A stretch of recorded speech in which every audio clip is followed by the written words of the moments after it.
I'm Lexy Davis, a love embodiment coach who helps people create a love that feels like home, and I'm here to bring more romance and playfulness into the world. I'm also an international retreat host, vibe curator, and human connector.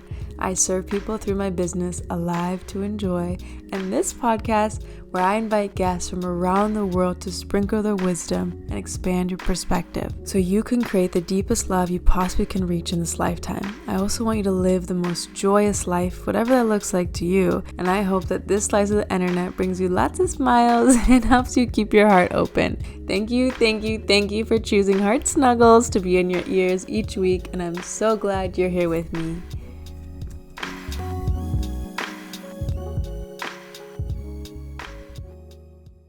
Welcome, Heart Snugglers. We're so happy to have you here today. I have my beautiful coach that I've been working with for the past month. She is so amazing and just full of feminine goddess wisdom. So go ahead and share a little bit about who you are, Sophie.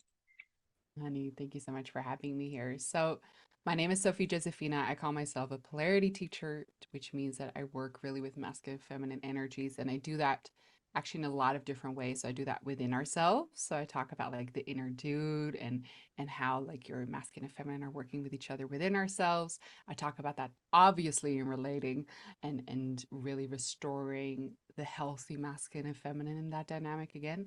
But I also work on it, for instance, with our businesses, with money, with the universe, which I like to call Sky Daddy. So all of that has some play with masculine and feminine energy and whether we are leaning back or trying to micromanage or think we just have to work really hard to deserve goodness, like all of these things, all of these relationships are infused with masculine and feminine. And so that's very much the area that I play in.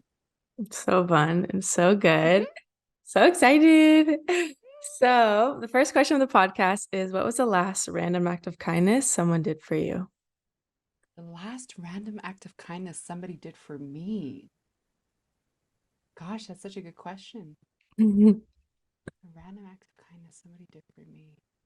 Yeah, it's maybe not exactly what you're asking for, but it was this morning I met with a realtor who was so like in a very different world than I am in, right? And it's sometimes so nice to feel the resonance also with people who are in the normal world. And I was sharing about my work, and he completely lit up.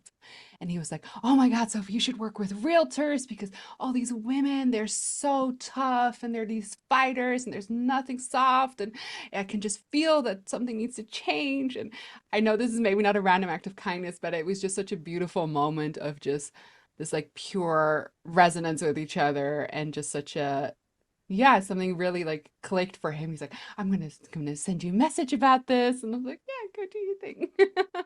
No, that's so beautiful to like open up someone's mind perspective like that. I love that Yeah, feeling. Yeah. yeah. And And just so like, that really lit me up as well. It's like, oh, this Eee, is I love meaningful. so beautiful. And the second question is, what would you tell your younger self around sex or relationships that you wish you knew? My younger self. How young are we talking? I'm thinking like early 20s. Oh, okay, my early 20s self. Oh, I would tell her in terms of sexuality that because I was a really like sexual woman. My parents are Dutch. I was raised with this very much like open-mindedness and like sexuality is just very like not taboo here whatsoever. And so I kind of went into the world with this like, my sexuality is fine. And Mm, then the world happened and it was not fine. And oh my gosh, it wasn't even necessarily the men, it was the women that were so upset with me and so triggered. And I was really othered. hmm I was really made like people would talk about me like I was Samantha from Sex and the City and that I was this like bitch or whatever, like they had all of these ideas about me where I was genuinely in my innocence, just enjoying the body that I had and enjoying all these beautiful connections with people. And I don't think anybody really prepared me for that the world responds to this differently than what I thought they would. mm, And I internalized some of that shaming. I felt like what I was doing was maybe not totally okay, or at least it wasn't creating the friendships I wanted to create. It wasn't creating the sisterhood that I wanted to create. And Yeah, I wish I could have told her that she was a little trailblazer. And probably years later, it would have been an inspiration for many of these women. And I could have held everybody more with love. Mm, Like, yes, of course, this is triggering you if you've been taught your entire life to, suppress your sexuality. Then, of course, that's triggering. So I think I wish I would have been able to bring her some more softness. And in terms of relationships, I think that there isn't anything right or wrong you can do. So you can't stay too long in a relationship. You can't leave too early. You will just go through what you need to go through, and you will have shitty boyfriends, and every shitty boyfriend will teach you something so you can prepare for the good boyfriend, you know?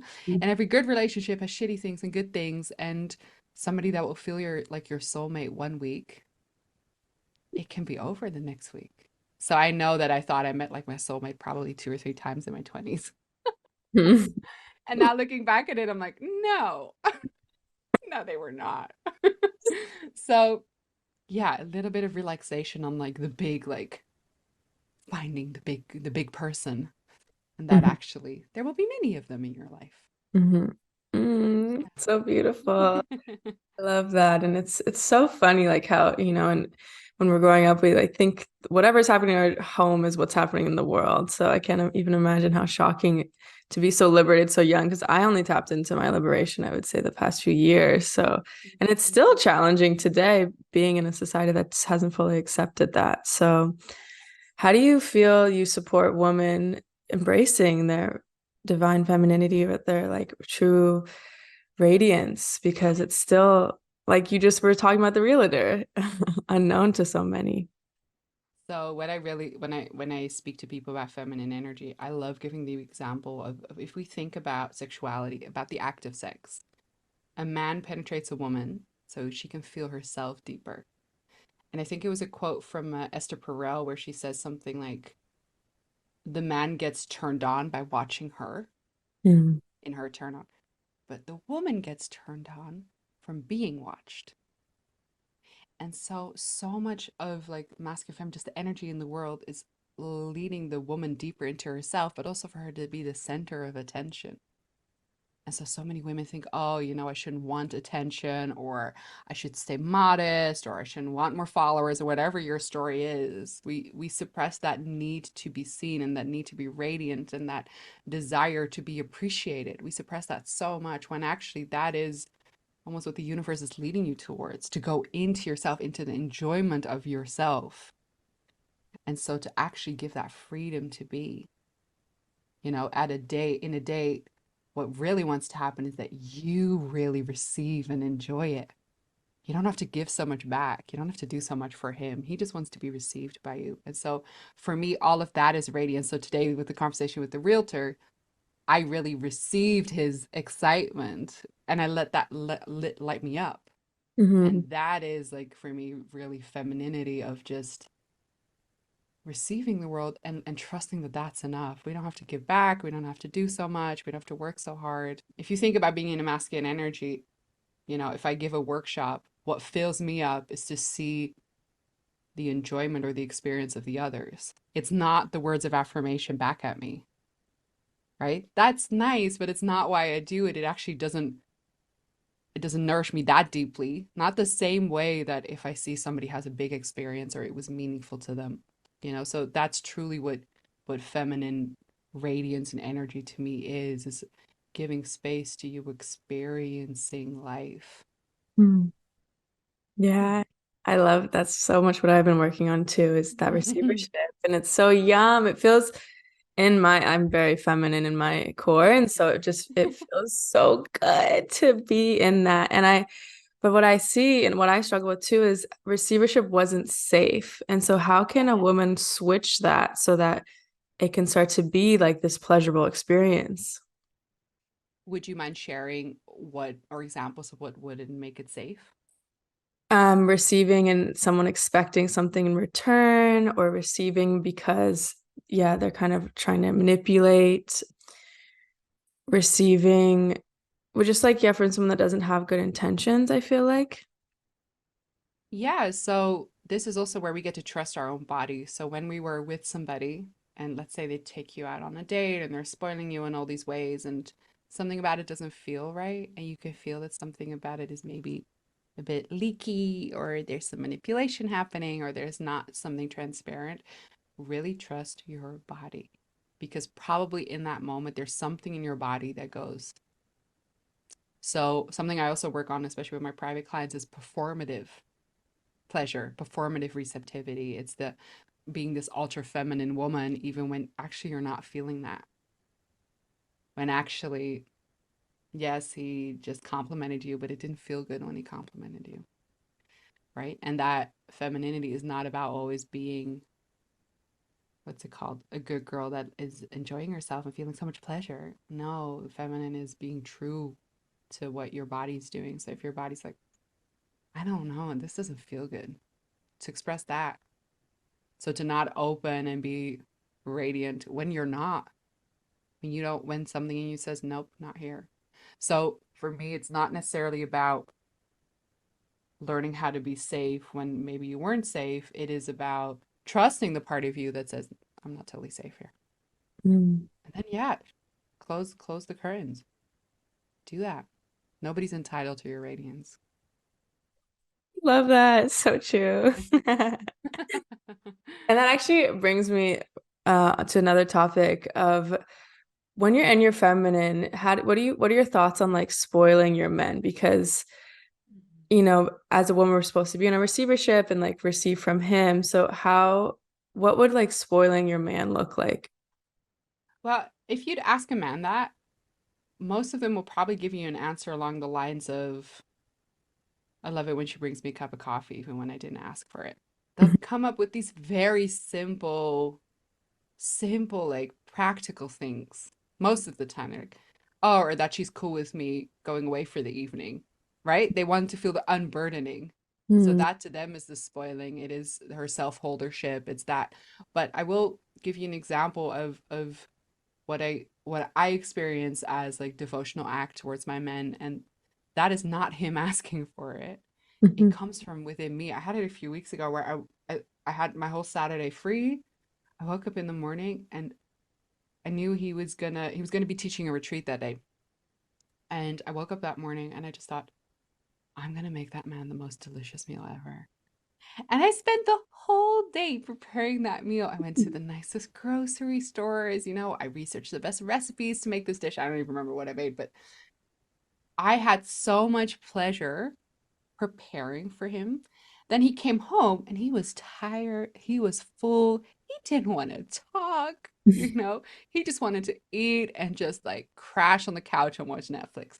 So he wasn't present with that meal. And the interesting thing was, it did not matter mm, because I received so much pleasure and so much joy from being devotional. So this is the interesting thing. It's again the feminine going into herself. So when we're devotional for him, it's actually for us, if that makes sense. yeah. Does that make sense? I know this sounds like so like contradictory, but that's truly what it is. It lights me up to make a meal for you. Mhm. And you are free to receive it as you are able to right now. Yeah. Yeah. The unburdening of expectations. I feel like a lot of time too, Yes. when we are just like I was talking about receiving, it's like when we're giving too, we're expecting this reaction from him or, expecting like, I just did this whole thing for you. I hear this so much, like, I did all this and you didn't even notice, or, and it's just Yeah. that feeling. So that sounds so beautiful. Just truly enjoy it for yourself and let him be in how he wants to be. I love that unburdening of expectations. That's so beautifully said. That's exactly what it is. Mm. Mm. And so I didn't mention at the beginning, but I'm in your Art of Loving Men course, and Yeah. it's been so yummy and so expansive and it's really waking me up. Like I thought I knew it all before entering this. And I've just learned a lot more. And I'd love to dive in just a little bit about to the archetypes in brief of what you see in women. Yes. So in all of my courses, I work with my own created polarity archetype system, and I adjust them a little bit for each course. But what the polarity archetype system really is about is we, from our childhood, we get an imprint of what it means to be feminine in front of the masculine, and you'll see that play out into our adult life. And there's different archetypical relationships that happen. So for instance, I'll give you an example of a few. The princess thinks like, no man is ever good enough and I deserve to be treated like a queen, and she may feel really powerful while she's in it, but there's a very unequal relationship there, and she'll often attract more of a nice guy that doesn't lead her, and he's actually scared of her, and he's not in his masculine energy. So the princess doesn't call in a king that's like, I got you, baby, because Mhm. she has entitlement going through. And I'm a recovering princess, so no judgment when you are in this category, but yeah, that's a very specific way of looking at the masculine, of like, I deserve well and you better treat me like that. So another example is the strong independent woman. She needs to constantly prove to him that she doesn't need him, and she will relate to him more from the intellect than from the heart and the body. Another one that I really love is the fighter, the hurt one. That's very much also me. It's the moment we get triggered, we go at it from, you did this to me, and we give like a whole like speech on all the places, and we've thought about it all very well, and we will like debate him, which there's no man that goes, oh yeah, no, you're right. Right? So all of this, none of these archetypes create what they want. None of them. So I have a lot more of them, but just as a few examples, it doesn't create what we want. Another one is the seductress. Like the seductress is, she uses her sensuality to always be the powerful one, right? And she's actually so afraid that one day she'll be rejected when she's just normal. Mhm. So I was also recovering seductress. So in this relationship, I've really learned to be normal. Do you love me in my sweatpants? Yes.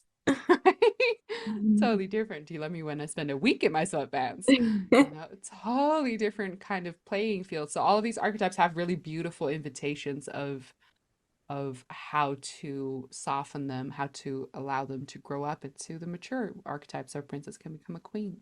Hmm. Yeah. And I love how you bring us out of them in such a beautiful way. Can you explain how we kind of move through the shame of like realizing that we've been doing this and how to soften into what feels better for us? Yeah, so that's I think, the core of my work, where that's what I help people to do. First of all, we all do them, as I just said, I was a princess, I was seductress, I was a strong, independent woman, I was a nice girl. I've done all of them. Um, it's really in de-shaming it. We all do them. And I work with men with a similar archetype system, right? So they have all of theirs too. The spiritual playboy is in there, the nice guy is in there, the intellectual is in there, all of that is in there.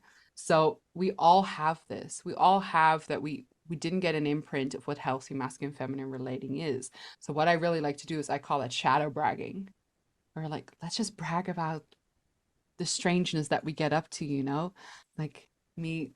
I could brag for days of all my princess behavior that just still pops up. I'm like, he didn't text me back or whatever, like, I know when she's there. Mhm. It's really being in sisterhood and just almost giggling that I have this cute part that pops up every time he's a human being. you know that helps in kind of softening it, because I really, in all this personal development work, I don't believe in rejecting these parts of ourselves or even trying to fix them, Mhm. right? If you tell a toddler with a temper tantrum that you better regulate yourself, that's not the way. It needs a hug until it relaxes. That's really the path there. And so with these inner ugly, shadowy parts, we will always have them. I like to tell my clients, like, we never graduate self-development school, because we really don't. You're never going to be finished. You're never going to be done. I'm never going to fix my anxious attachment style. It will always be with me. It's always the undercurrent. I change my relationship with it, but it's always the undercurrent of my system. And the responsibility I get to take in my life is not so much fixing the anxious attachment system. It is finding a partner that isn't extremely avoidant. Mhm. and thinking it will work. Mhm. Finding a partner that, you know, of course will trigger this, but doesn't trigger it so hard that I am completely paralyzed. Mhm. Yeah, I think that's such a good point because a lot of us are getting sucked into the need to be better, need to fix this, need to be perfect, need to like grow more until I can find love, or it's just like all this. It's capitalism in the self-development world. Oh, It's I love how you say that. Yeah, that's it's exactly what it is. the same thing. And I think this is another important topic, which you just brought up, is these attachment styles. We're also feeling like we're broken in these attachment styles. And so, how can someone realize that, like, it's actually an indicator of maybe this person isn't the right person for you and is more of an awareness instead of something you need to fix within yourself? Yeah, so I do think it's really powerful to know kind of your undercurrent of your attachment style, even though my system has an anxious undercurrent. I've been avoiding in this relationship. I've had moments where it doesn't feel like a topic at all. I do think it helps because I think it's powerful to feel the wound versus the truth. So an anxious is really good at convincing themselves that the other person's afraid to love and I'm so ready to love.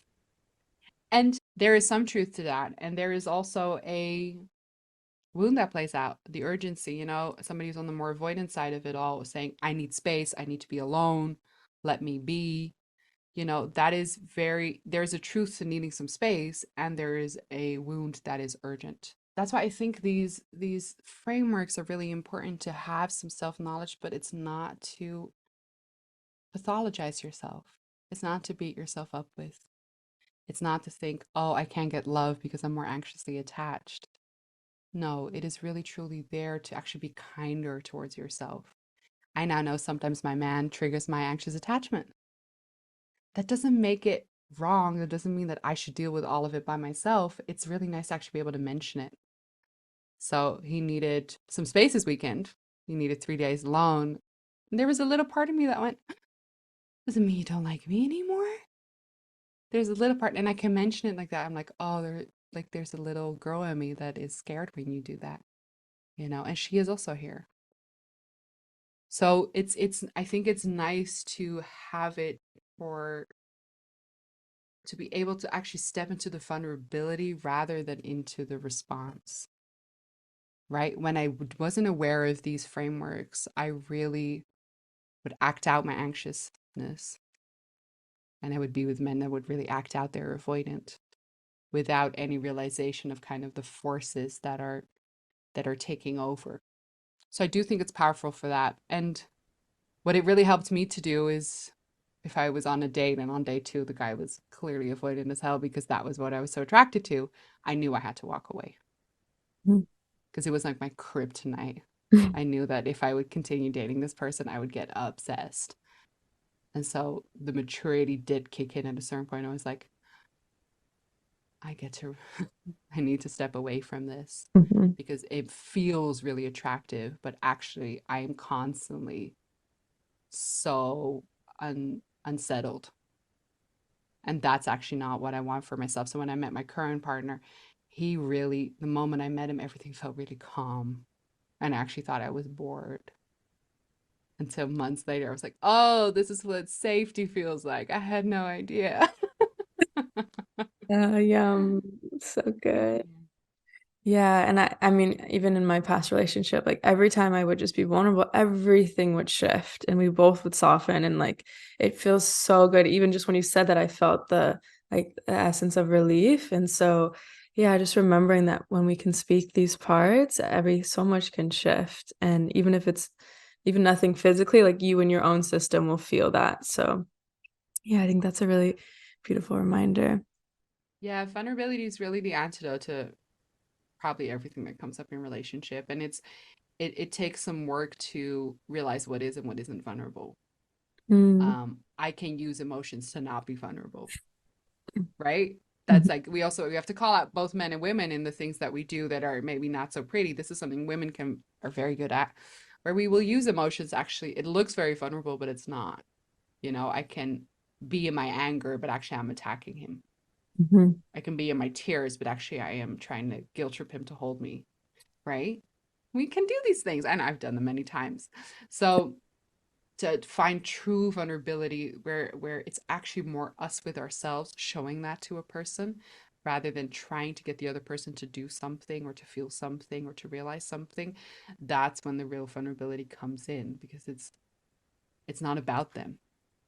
It's like, I feel something about you leaving right now, and I feel unsettled by that, versus you're leaving and that's screwing me up. Mm-hmm. That's not vulnerable. Yeah. Yeah, yeah. And that brings me to something that we've worked on a lot too in this course is Hmm. allowing the man to have that space.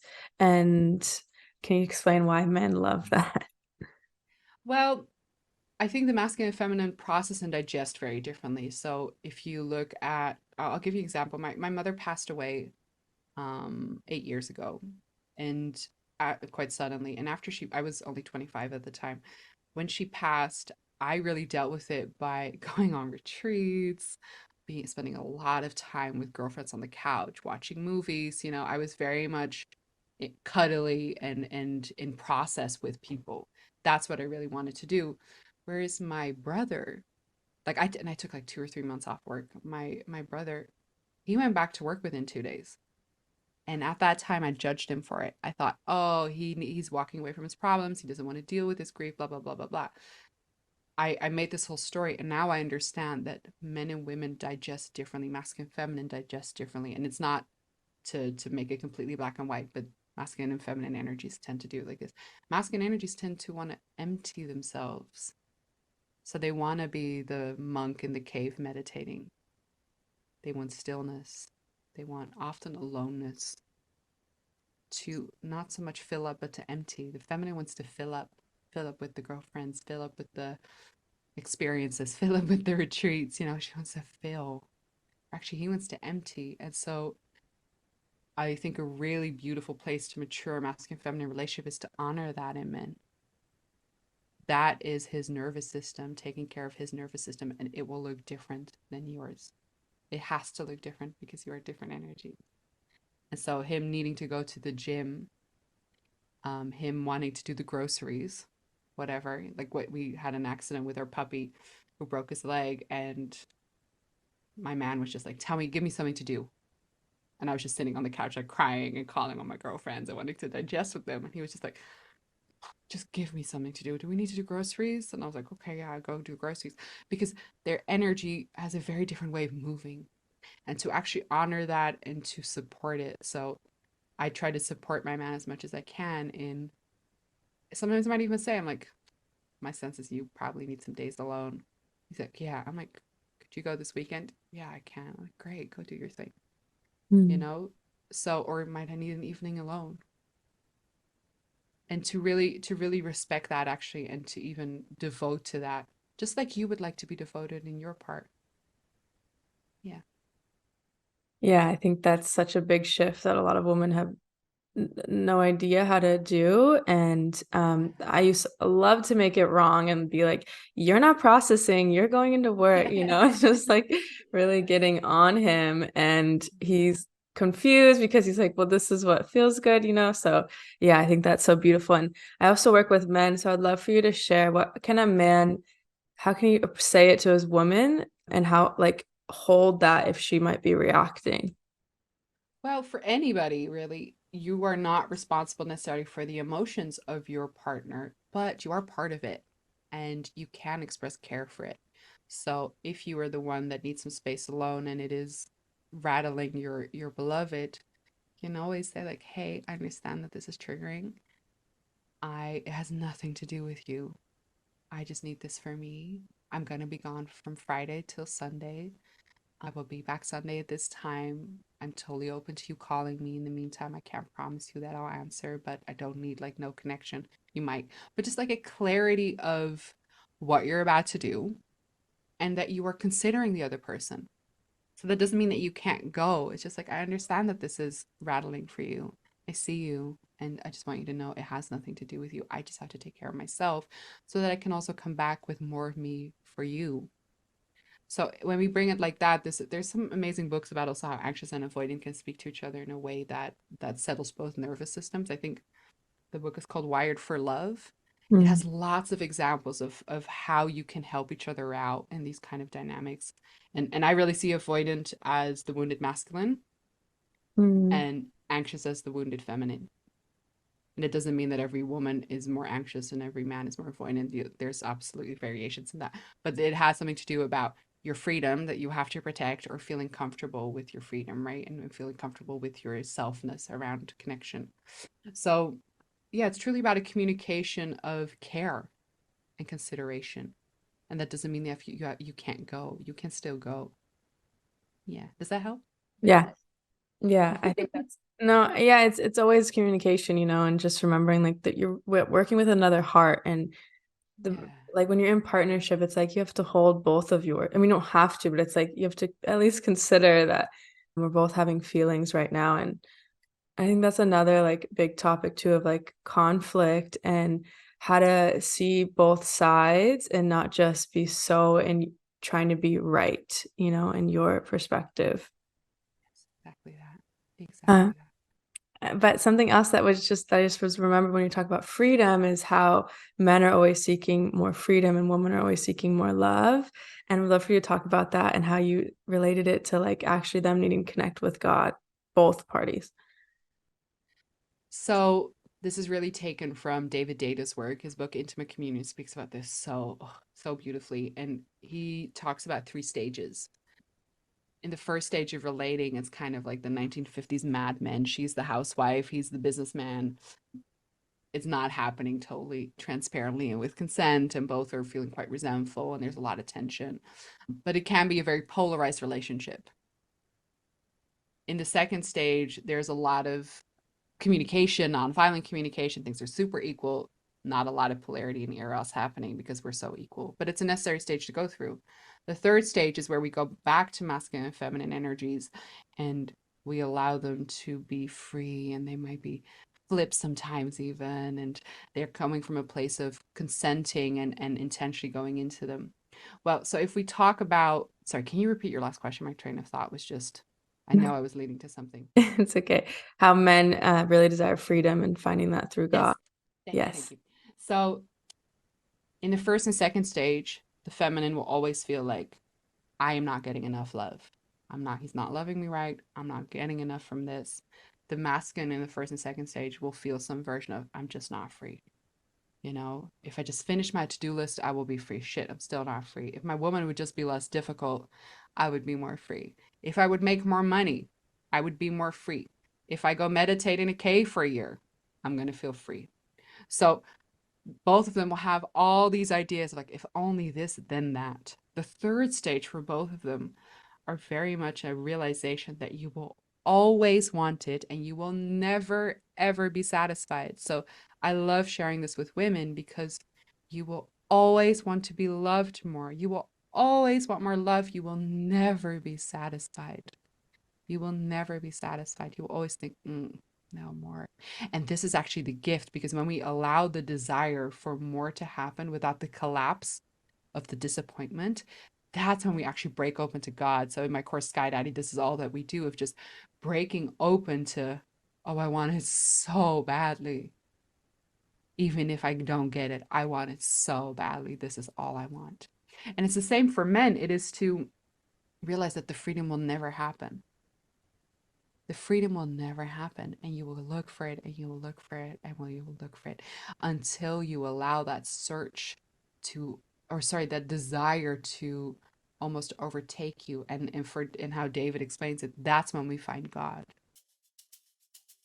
Do you want to be a part of an extraordinary trip of a lifetime where you'll be surrounded by open-minded, fun, and inspiring humans from around the world? You'll be in a space that is so safe you can express all of you, not have to hide or hold back the tears or the weird accents you love to do. The amount of unconditional love you will feel will make you feel unstoppable. You'll be in a tropical paradise surrounded by beauty in the Balinese jungle. Every day you'll eat delicious, healthy meals cooked by a local chef, and instead of cleaning up after, you'll head to the glass sauna and relax. You love growing and are ready to leap into the unknown and connect deeper to your spirituality. At the end of the week, you'll leave feeling like the weight of the world has been lifted off your shoulders. You'll be smiling ear to ear and feel as light as a feather. I will take care of all of your needs for a week at the all-inclusive Alive to Enjoy retreat this December 2nd through 10th. You can book a call with me, Lexy, at alivetoenjoy.com/retreats. And I swear this will be hands down the best way to end 2023. All genders are welcome and all people who are here to make this world a better and brighter place. We find God not in the completion, but we find God in the allowing of the longing. So this is also why in skydiving I teach this a lot, where we often think that if we, I don't know, I'm ready to find my partner, then it doesn't happen. And we think, oh my God, God must not like me. And actually there's so much love happening for you by not giving you something right away. Because when we spend more and more time in the desire, in the anticipation, and we strengthen that muscle of like, oh, this so badly, I'm still not getting it. This is also what sexuality is, right? If we think about intimacy, if somebody like penetrates you right away, you're like, oof. Yeah. Foreplay is needed. We need that. Like, oh my God, I cannot wait. Oh my gosh. Like that, the bigger you make that, the bigger the whole experience feels. So that's really how life moves as well. So if you think like, oh my God, I want more love, I want more love, my invitation is very much to accept that you will never fully receive, you will never be satisfied, and that is actually your superpower. So to want all the things, to desire all the things, to make that even bigger. Do you want to make more money? Oh my God, let yourself like really desire it. Oh, I really want to make more money. Oof, it hurts how much more I want to make it. Great, because that energy is what makes the world go around. It's from you desiring something. Yeah, I've been sitting with that a lot, especially with love and motherhood. I'm just like, it is hard to hold because there's also grief with it. So yeah, it's like that nuance of holding like this deep opening, and this with that obviously comes the grief too. Yes. And that's beautiful. That's all. I always believe that life is just cracking us open more and more. So let the grief happen, let that crack you open, let the heartbreak happen, and that crack you open. All of it is just how is life trying to open me more now? Yeah. That's so beautiful. And something else you said reminded me of like this providership. So even in these moments, Sky Daddy or men, when we're being rejected or things like this are happening, that is providership in its own way. And how I also love how you talk about men as oracles and the wisdom that they sometimes just like drop on us. And it can be a hit a little bit hard, but yeah, I would love to go into that. Yeah. First thing on the providership is we often don't know how we're being provided for.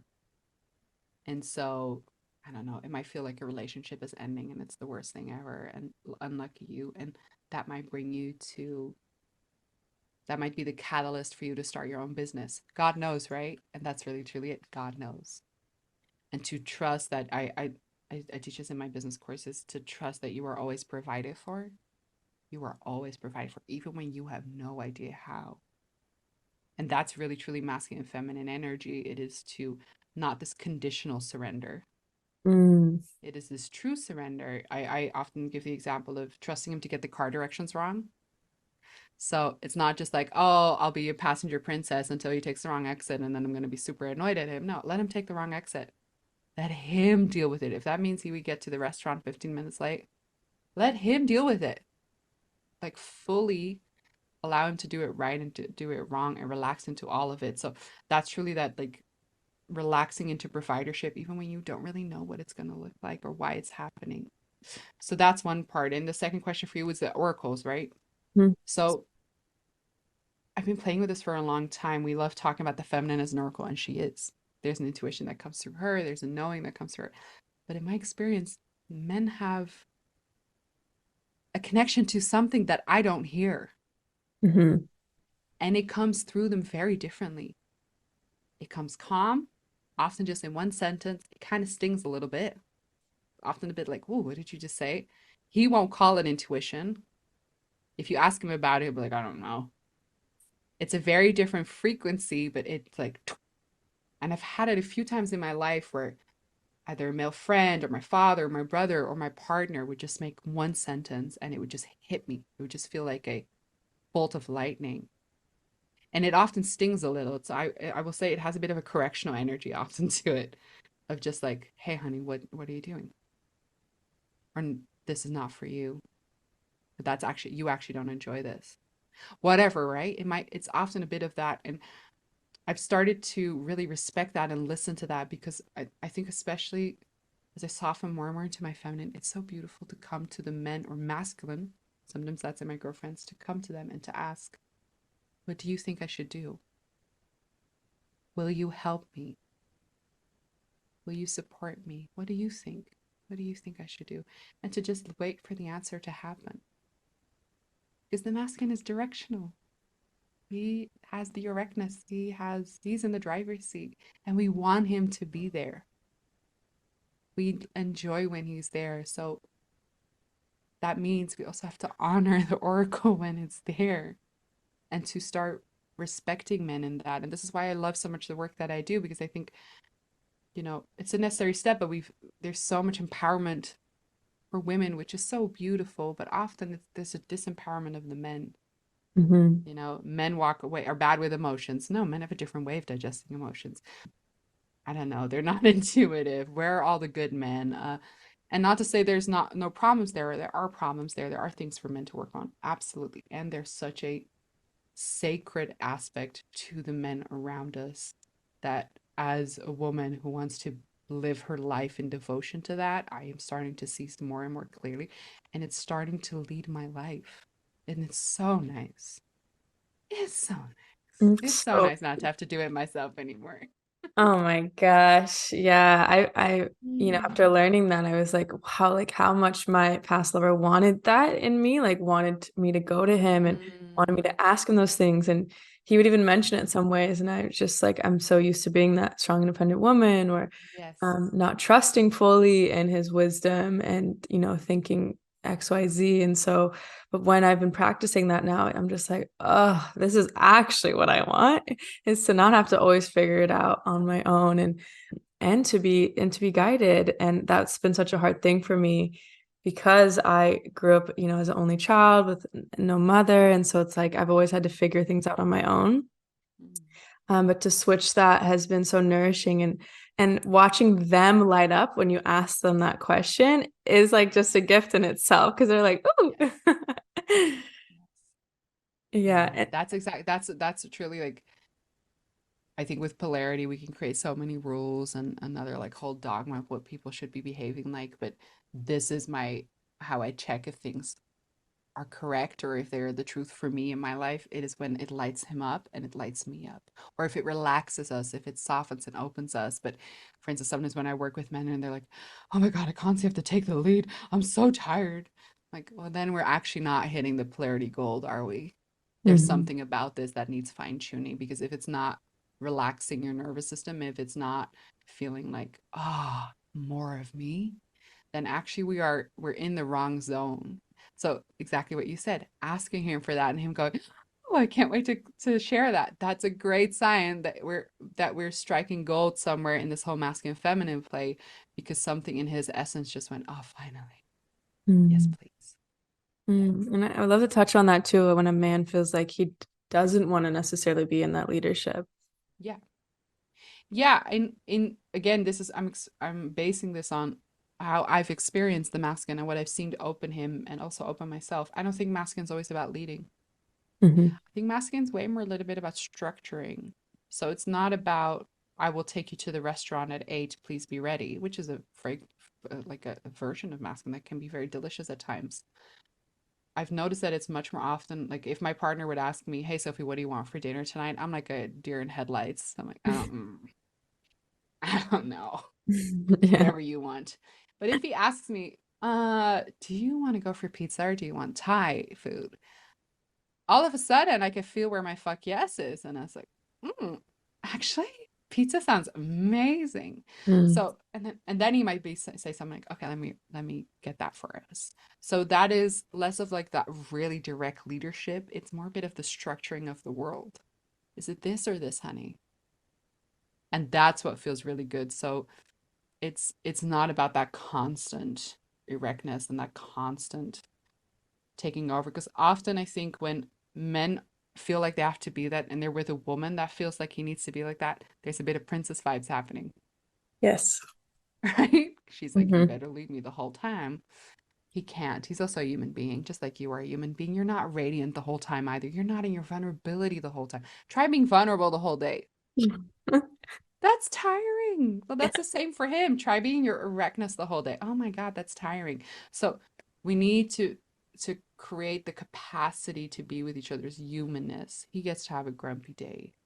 He gets to have a not so good day, just like you get to have that. Yeah.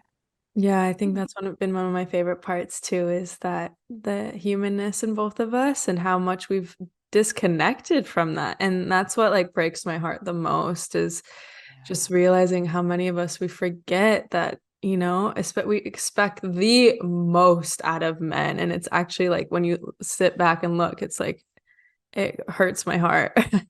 So how can women start to really let a man be human and not expect him to be this king all the time?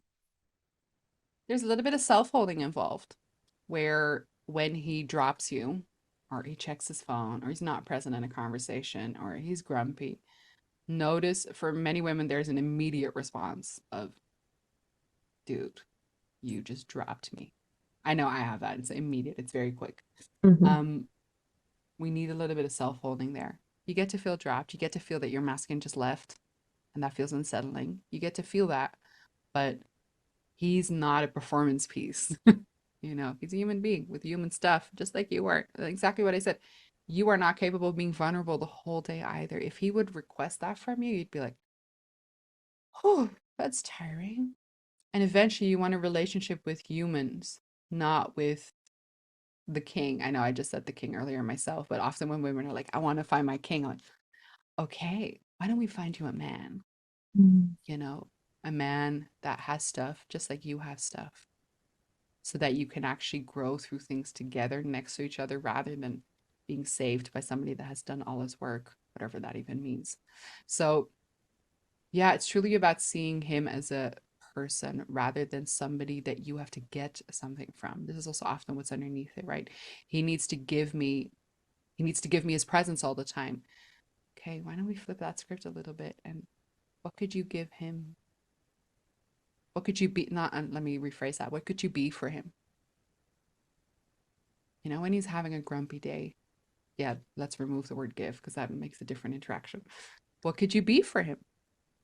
Might be actually relaxed nervous system. That's probably the biggest gift for him. And then relationship really goes into a different level when we can let go a little bit of the getting, which is very first, second stage. Here's the list of my needs that you're not meeting, right? Hmm. Versus what can I be for you? What is a love that that that has us both, Mm. you and me, as we are right now. Yeah. Yeah, and I noticed that shift too when I was doing that, how much better it felt for both of us, and I think knowing that is can be like save so many relationships. And but I am curious because we've touched on this a little bit is what's the difference between the how to like not be motherly but also be Oh, attentive? such a good question. I love this one. The mother versus lover. The mother disempowers, so the mother does it for him. The mother also believes a little bit that he can't do it himself. It's like, oh, poor boy, have you got the flu? I made you soup, or I got you a doctor's appointment. There's a little bit, and I'm exaggerating here, but it's not sometimes nice to kind of feel the edges of these behaviors. There's a little bit of he can't take care of himself, so I'd better do it for him. Mm. The lover says, oh, honey, I see you. Can I support you in any way? And then let him answer that. No, baby, I'm good. Okay, then you're good. Would you like me to make some soup for you? Right? That's already, let him lead it. Yeah, I would love some soup actually. Okay, I'm gonna make some soup for you. Right? There's more of him still letting him lead the space. That doesn't mean that you can't give anything unsolicited. But if the energy underneath it is a oh, poor boy, you can't take care of yourself. Which for a lot of women, they've been taught that that's what caring energy is, Yes. right? They've been taught that, when somebody is hurting or when somebody is going through something, we should really show up for them, right? We should be really good. We should help them out, even if they're not asking for it, because most people don't ask for it. But you should help them out. And that is a savior energy.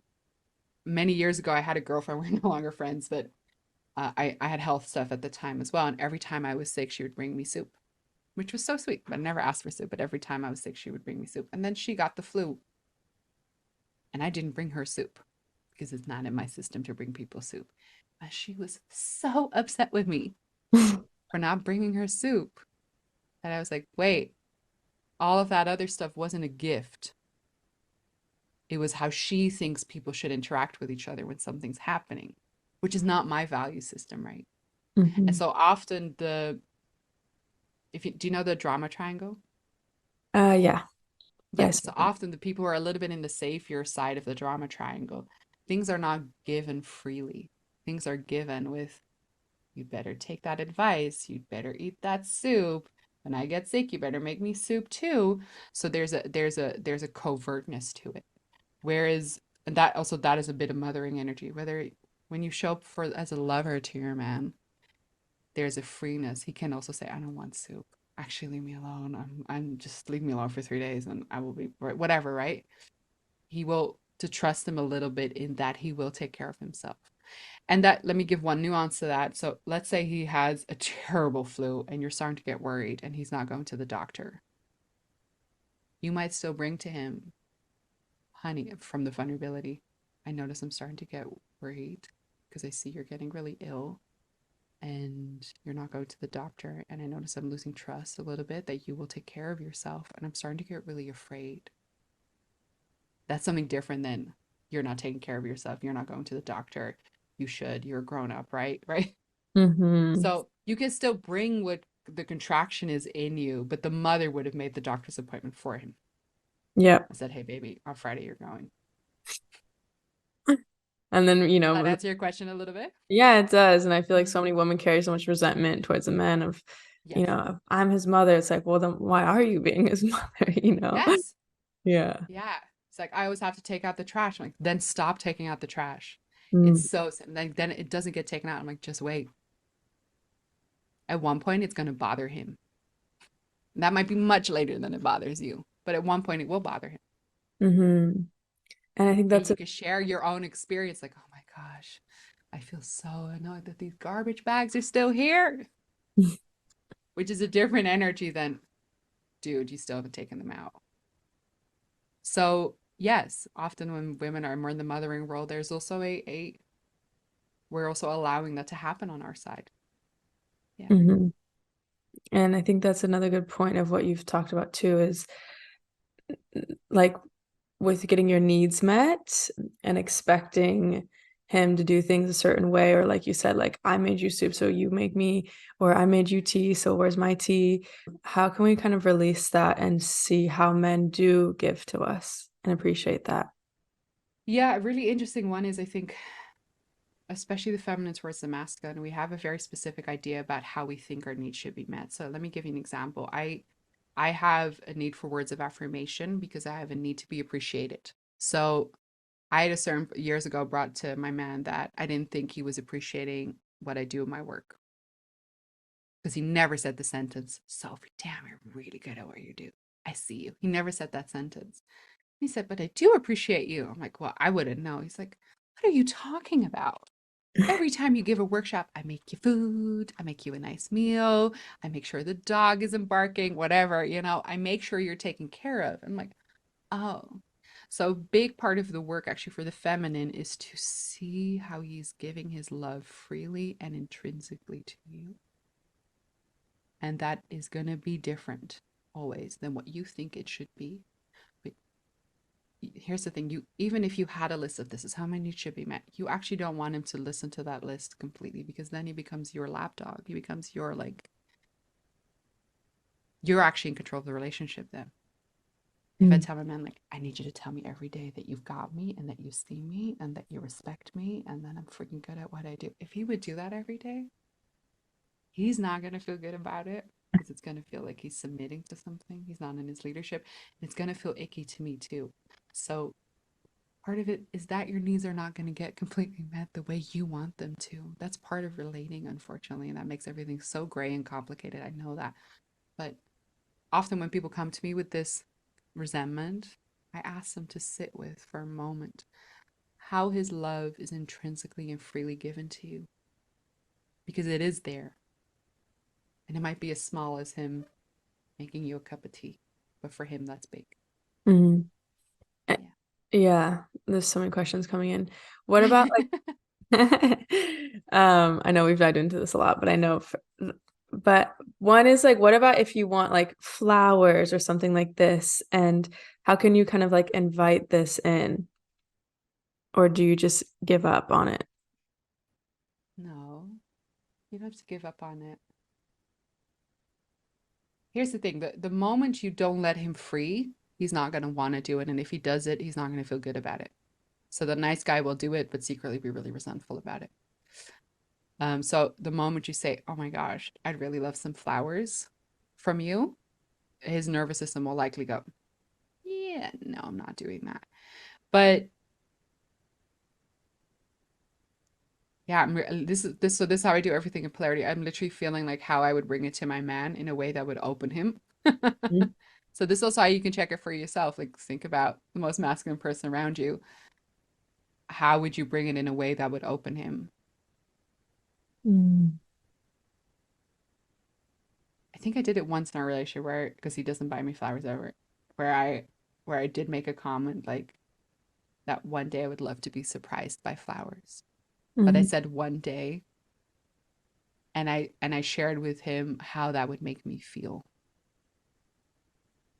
So I said so I don't even remember exactly what I said, but it must have been something along the lines of I I just love flowers so much. I just think they're so beautiful. Something like that. But I Mm. let it free. I didn't say next week. I didn't say for our anniversary. Just said at some point in our relationship, I would love to receive flowers from you. And I don't think he even remembered that or registered that, but I do remember getting flowers for my birthday or for a big launch or something. Mhm. So it's with all of these things, if we don't genuinely let him free, Mhm. he will resist it. If he feels like he has to go do it now, he's not going to do it.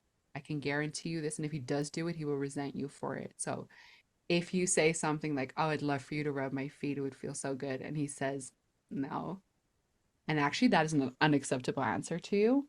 He will feel that. So with requests, they need to be truly requests. Otherwise, I can guarantee you most masculine beings will resist. Mm. So it's a lot of self-holding in the feminine. It's like, I desire more. Oh, you don't want to give that right now? Ooh, still desire it. And Mhm. it's okay that you're not giving that to me. So the freedom piece is a really big one. And it's a really complicated one because we don't often want to admit to ourselves that actually it's not completely okay if he says no. It's not completely okay. As I'm saying, do you want to rub my feet? And he's like, no. Oh, oh, okay. Yeah, you're You like, know, yeah, something yeah. brings up something. Yeah. But where's the line for you, like in, let's say someone's in the dating phase of like, okay, this actually isn't fulfilling me.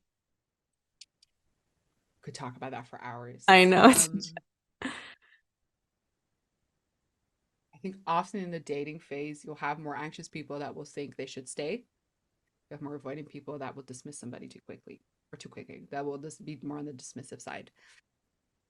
It's really, I always think with dating or even long term relationships, your body will know. And often we will convince ourselves that it's not so bad. Like, oh, I feel really anxious around this person, but it's fine because the sex is great, right? So you'll try to think of a reason why it's okay, but it's often feeling how your body is doing. Do you feel nourished by this person? Even when they're not meeting your needs perfectly like you want it to be, it will still feel nourishing to be around this person. Mm. But if you're around this person and you're actually feeling like you're starving, or you're feeling really insecure, you're feeling really second guessing yourself, you feel really lonely, these are all signals of your body that this is not fully meeting you. And the first step in all of that is always bring it vulnerably to this person. So let's say you're superly anxious and you're needy and whatnot. Bring it to that person in the self-holding capacity. I feel really needy. I notice I feel so needy. And that's very different than, oh man, you better text me back. You haven't texted me back. It freaks me out when you don't text me back. That's a very different interaction than, I'd love to share that I just feel so needy in this relationship. Because Mm. that opens up a conversation of if somebody's free will wants to get into that with you. Yeah, I But think that that's is always the first step. The vulnerability is always the first step. If you haven't given a connection that, I always urge people to do that first because you haven't even allowed it to become something or not. Yeah. yeah, I agree. When I used to do that too, I could actually understand where he's coming from, and he would be so confused that I was coming from there. And so it really brings this like clarity between you two when you can show up in that way. So thanks for sharing that. And now the last question of the podcast is, what was one of your favorite or most romantic moments or memories that you've had in your life? My favorite or most romantic moment. He's gonna hate it that I'm gonna share this one. This was at like I think the first year that him and I were dating, and he had told me when we started dating that he didn't believe in marriage and it wasn't his thing and he didn't wasn't part of that. And we were out for dinner and I made a joke about that. I said something like, "Oh, but you don't want to get married anyways." And he got really shy and he said, he just looked down and he said, "I don't know, maybe that's changed." And he was just so pure and so cute. And I right away changed the subject because he was clearly so uncomfortable in his own skin. And I was like, "Oh yeah, whatever, whatever. What do you want to eat?" But he was so pure that like I still remember that that's years ago, and I'm still like, "Oh baby." That's so I cute. love men when they're so in their pureness. Oh, Oh, yeah. So it melts. that was accidentally, I think, one of the most romantic things I've ever seen. Yeah. That's so cute. I love that so much. I felt it when you said it too. It's like, tender men just do something Oh, different. so Oh good. my gosh. Yeah. Okay, so thank you so much for being here today. We'd love for you to share with everyone your amazing offerings. You have so many yummy things. So if you want to connect with me or see my work, my main place is at Sophie Josefina on Instagram. And I have several courses that I think are just, oh my God, I think they're so good. So I've got The Art of Loving Men that's running now that you can always access later, which is a lot about the topics that we just spoke about. I have Skydaddy, which is a whole course on how to let the universe open you. I'll say it in the nicer language. In the more PG language. And the other one is Deeper Business, where I really talk about allowing Skydaddy to help you run your business and also work with this like healthy penetration and healthy expression and receivership.